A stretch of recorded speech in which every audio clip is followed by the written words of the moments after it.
નમસ્કાર. જેમ કે આપ બધા જાણો છો કે અત્યારે મોન્સૂનનો સિઝન ચાલી રહ્યો છે. સાબરકાંઠા જિલ્લામાં વિશેષ રેડ એલર્ટની જોગવાઈ જાહેર કરવામાં આવી છે, જેમાં અમુક સ્થાનો અત્યંત ભારે વરસાદ સાથે સાથે વીજળી ચમકાવની પણ ઘટનાઓ બની શકે છે અને તેજ હવાઓ પણ ચાલી શકે છે. તો એ પરિસ્થિતિને માટે આપ બધાને મારા વિનંતી છે કે માત્ર સરકારી સૂચનાઓ પર વિશ્વાસ રાખવો, કોઈ અફવાઓથી ડરવાનું નથી.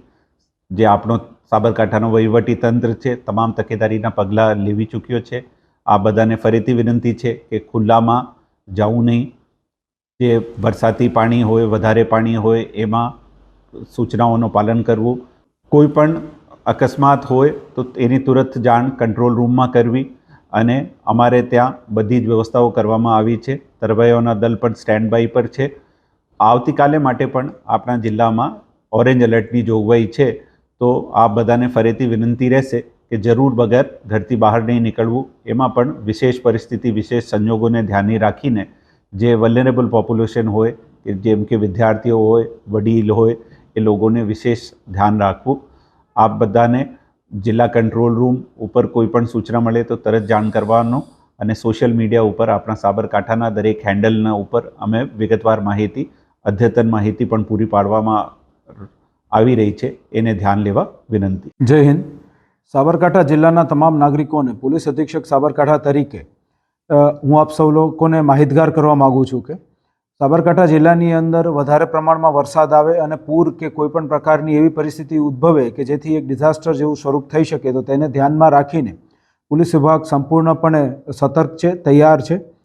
અલગ અલગ જે નીચાણવાળા કોઝવે અને બ્રિજ ને એવું છે ત્યાં પોલીસ પોઈન્ટ મૂકી દેવામાં આવ્યા છે. હોમગાર્ડ જીઆરડીના પોઈન્ટ્સ છે. પોસ્ટે કક્ષાએ પણ તરવૈયાનું લિસ્ટ તૈયાર કરીને જે બચાવ માટેની જે કંઈ પણ સાધન સામગ્રી છે તેના સાથે પોલીસ સ્ટેશન સંપૂર્ણપણે તૈયાર રાખવામાં આવેલું છે.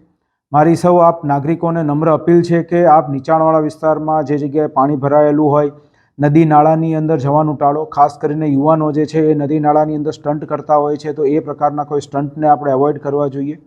હાલ વરસાદને ધ્યાનમાં રાખીને જે ટ્રાફિક જે છે એ પણ ખૂબ વધારે અમુક જગ્યાએ થતો હોય છે, તો આપની જે ગાડી જે છે એ પણ સમજી વિચારીને શાંતિથી ચલાવો, કારણ કે રસ્તા થોડા સ્લીપરી થઈ જતા હોય છે આ સમયગાળા દરમિયાન.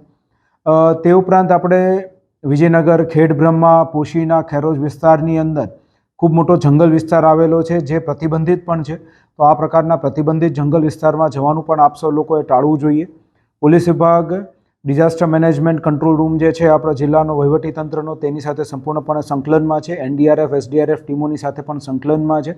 કોઈપણ આપદાને પહોંચી વળવા અમે લોકો તૈયાર છીએ, પરંતુ આપના સાથ સહકારની જરૂર રહેશે. અને કંઈ પણ ઇમરજન્સી આપને લાગે તો આપ 112 અથવા ડાયલ 100 કરી શકો છો. પોલીસ વિભાગ અને વહીવટી તંત્ર છે એ આપની સાથે આપનો સાથ મેળવી આપના સહકાર સાથે આપની મદદ માટે તત્પર અને તૈયાર છે.